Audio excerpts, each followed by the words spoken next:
तेरा विशेषण पढ़िए और समझिए। वैशाली एक बुद्धिमती बालिका है। आज उसने अपने माता पिता और छोटे भाई के साथ पिकनिक पर जाने का कार्यक्रम बनाया है। उसकी माताजी ने पिकनिक पर ले जाने के लिए 1 किलो सेब, 1 दर्जन केले, 4 सैंडविच, कुछ बिस्कुट और थोड़ा सा दूध लिया है। उपरोक्त अनुच्छेद में प्रयुक्त रंगीन शब्द अपने साथ आए संज्ञा शब्दों की विशेषता बता रहे हैं, अतः ये सभी शब्द विशेषण हैं। संज्ञा अथवा सर्वनाम शब्दों की विशेषता बताने वाले शब्दों को विशेषण कहते हैं। विशेष्य जिन संज्ञा अथवा सर्वनाम शब्दों की विशेषता बताई जाती है उन्हें विशेष्य कहते हैं, जैसे विशेषण विशेष्य, मोटा बंदर, सुंदर बालक, यह घर। विशेषण के भेद। विशेषण के 4 भेद होते हैं। 1 गुणवाचक विशेषण, 2 परिमाणवाचक विशेषण, 3 संख्यावाचक विशेषण, 4 संकेतवाचक विशेषण। 1 गुणवाचक विशेषण जिन विशेषण शब्दों से संज्ञा या सर्वनाम के रंग, रूप, आकार, गुण, दशा, स्वभाव आदि का बोध होता है उन्हें गुणवाचक विशेषण कहते हैं, जैसे आम बहुत मीठा है, मोहन ईमानदार लड़का है। उपरोक्त वाक्यों में प्रयुक्त रंगीन शब्द अपने साथ आए संज्ञा शब्दों की विशेषता बता रहे हैं, अतः ये शब्द गुणवाचक विशेषण हैं। गुण संबंधी विशेषताएं निम्न रूपों में भी हो सकती है: गुणबोधक, दयालु, शांत, सत्यवादी, उदार, वीर, योग्य आदि। दोषबोधक, दुष्ट, लोभी, बुरा, पापी, लालची, आलसी आदि। रंगबोधक, हरा, पीला, काला, सफेद, चमकीला, सुनहरा आदि। कालबोधक, नया, पुराना, दैनिक, मासिक, वार्षिक आदि। स्वादबोधक, नमकीन, कड़वा, खट्टा, चटपटा आदि। आकार बोधक, चौकोर, लंबा, मोटा, गोल, आयताकार आदि। दिशा बोधक, पूर्वी, पश्चिमी, उत्तरी, दक्षिणी आदि। गंध बोधक, खुशबूदार, सुगंधित, दुर्गंधित आदि। 2 परिमाणवाचक विशेषण जिन विशेषण शब्दों से संज्ञा या सर्वनाम की मात्रा, माप तोल आदि का बोध होता है उन्हें परिमाणवाचक विशेषण कहते हैं, जैसे 5 लीटर दूध मंगवा लो, मैंने आधी पुस्तक पढ़ ली। उपरोक्त वाक्यों में प्रयुक्त रंगीन शब्द अपने साथ आए संज्ञा शब्दों की मात्रा का बोध करा रहे हैं, अतः ये शब्द परिमाणवाचक विशेषण हैं। परिमाणवाचक विशेषण 2 प्रकार के होते हैं: क निश्चित परिमाणवाचक विशेषण, ख अनिश्चित परिमाणवाचक विशेषण।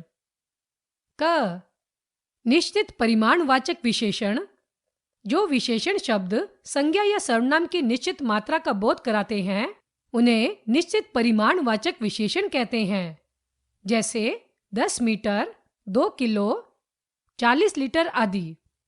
ख अनिश्चित परिमाणवाचक विशेषण जो विशेषण शब्द संज्ञा या सर्वनाम की निश्चित मात्रा का बोध नहीं कराते हैं उन्हें अनिश्चित परिमाणवाचक विशेषण कहते हैं, जैसे थोड़ा, कम, सारी आदि। 3 संख्यावाचक विशेषण जो विशेषण शब्द संज्ञा या सर्वनाम की संख्या का बोध कराते हैं उन्हें संख्यावाचक विशेषण कहते हैं, जैसे 2 लड़कियां पढ़ रही हैं, वह आदमी कुछ फल ले जा रहा है। उपरोक्त वाक्यों में प्रयुक्त रंगीन शब्द अपने साथ आए संज्ञा शब्दों की संख्या का बोध करा रहे हैं, अतः ये शब्द संख्यावाचक विशेषण हैं। संख्यावाचक विशेषण भी 2 प्रकार के होते हैं: क निश्चित संख्यावाचक विशेषण, ख अनिश्चित संख्यावाचक विशेषण। क निश्चित संख्यावाचक विशेषण जिन विशेषण शब्दों से किसी संज्ञा या सर्वनाम की निश्चित संख्या का बोध होता है उन्हें निश्चित संख्यावाचक विशेषण कहते हैं, जैसे 4, 3, 2, 5 आदि। ख अनिश्चित संख्यावाचक विशेषण जिन विशेषण शब्दों से किसी संज्ञा या सर्वनाम की निश्चित संख्या का बोध नहीं होता है, उन्हें अनिश्चित संख्यावाचक विशेषण कहते हैं। जैसे कुछ, थोड़ा, बहुत, सारा आदि। 4. संकेतवाचक विशेषण। जो सर्वनाम शब्द किसी संज्ञा से पहले प्रयुक्त होकर उसकी विशेषता बताते हैं, उन्हें संकेतवाचक या सार्वनामिक विशेषण कहते हैं। जैसे हमारा घर बहुत बड़ा है, उस जंगल में मोर है। उपरोक्त वाक्यों में प्रयुक्त रंगीन शब्द अपने साथ आए संज्ञा शब्दों की ओर संकेत कर रहे हैं, अतः ये शब्द संकेतवाचक विशेषण हैं। परिमाणवाचक तथा संख्यावाचक विशेषण में अंतर। परिमाणवाचक विशेषण से संज्ञा या सर्वनाम की मात्रा का बोध होता है, जबकि संख्यावाचक विशेषण से संज्ञा या सर्वनाम की संख्या का बोध होता है। जैसे परिमाणवाचक विशेषण, संख्यावाचक विशेषण। मुझे थोड़े चावल चाहिए, उसके पास थोड़े चित्र हैं। शिवानी ने 3 मीटर रिबन खरीदा, उसने 3 पुस्तकें खरीदी। कुछ फल खरीद कर लाओ, कुछ विद्यार्थी आज नहीं आए। विशेषण शब्दों की रचना। कुछ शब्द मूल रूप से ही विशेषण होते हैं, किंतु कुछ विशेषण शब्द संज्ञा, सर्वनाम, क्रिया तथा अव्यय शब्दों में प्रत्यय जोड़कर बनाए जाते हैं। जैसे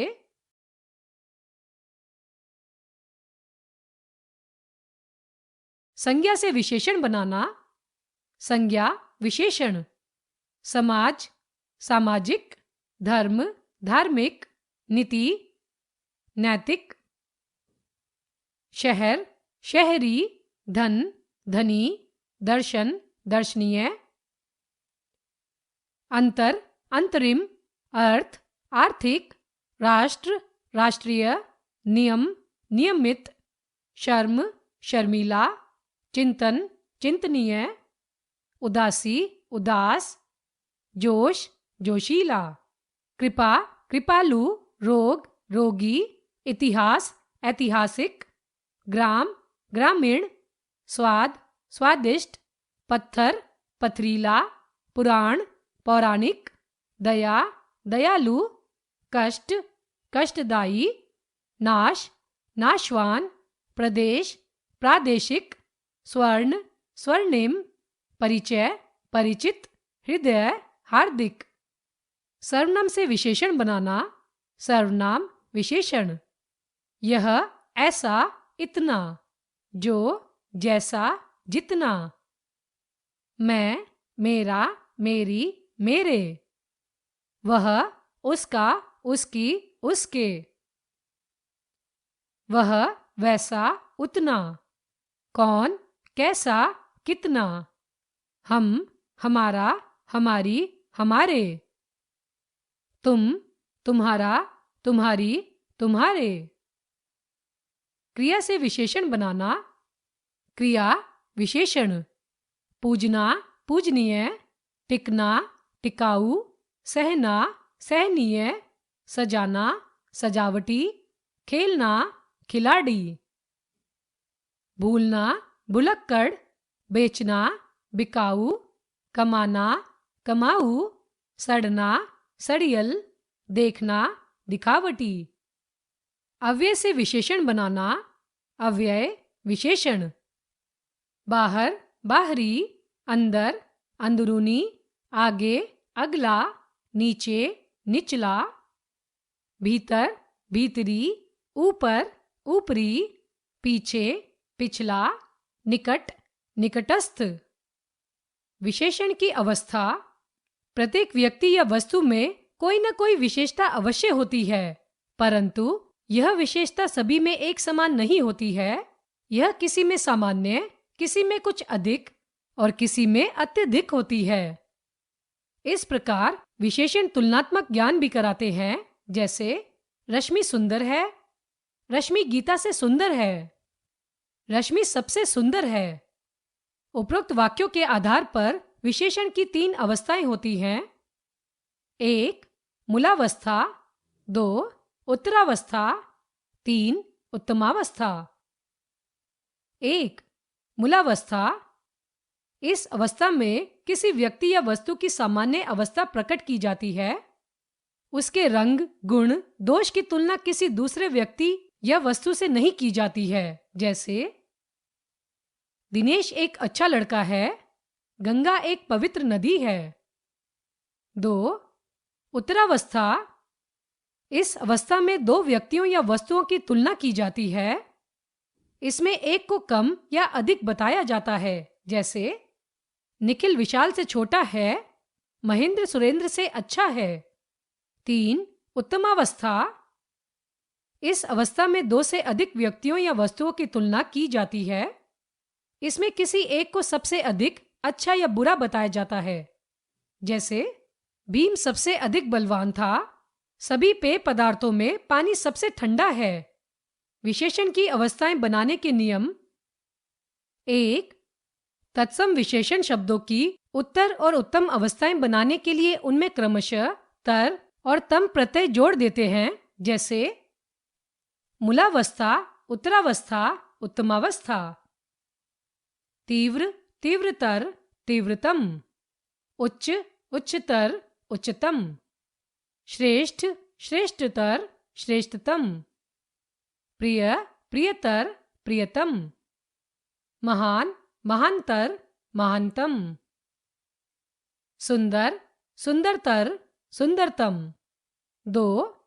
हिंदी के विशेषण शब्दों से पहले क्रमशः अधिक और सबसे लगाकर उनकी उत्तर और उत्तम अवस्थाएं बनाई जाती हैं। जैसे मूलावस्था, उत्तरावस्था, उत्तमावस्था।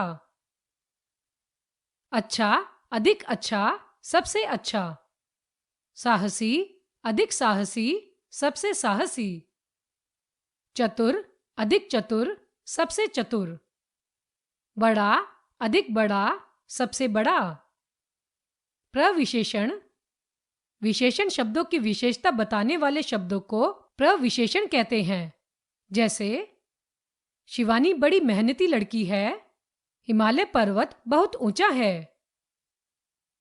उपरोक्त वाक्यों में बड़ी व बहुत शब्द क्रमशः मेहनती व ऊंचा विशेषण शब्दों की विशेषता बता रहे हैं, अतः ये प्रविशेषण हैं। हमने सीखा संज्ञा या सर्वनाम शब्दों की विशेषता बताने वाले शब्दों को विशेषण कहते हैं। जिन संज्ञा या सर्वनाम शब्दों की विशेषता बताई जाती है उन शब्दों को विशेष्य कहते हैं। विशेषण के 4 भेद होते हैं: गुणवाचक विशेषण, परिमाणवाचक विशेषण, संख्यावाचक विशेषण तथा संकेतवाचक विशेषण। जिन विशेषण शब्दों से संज्ञा या सर्वनाम के रंग, रूप, आकार, गुण, दशा, स्वभाव आदि का बोध होता है उन्हें गुणवाचक विशेषण कहते हैं।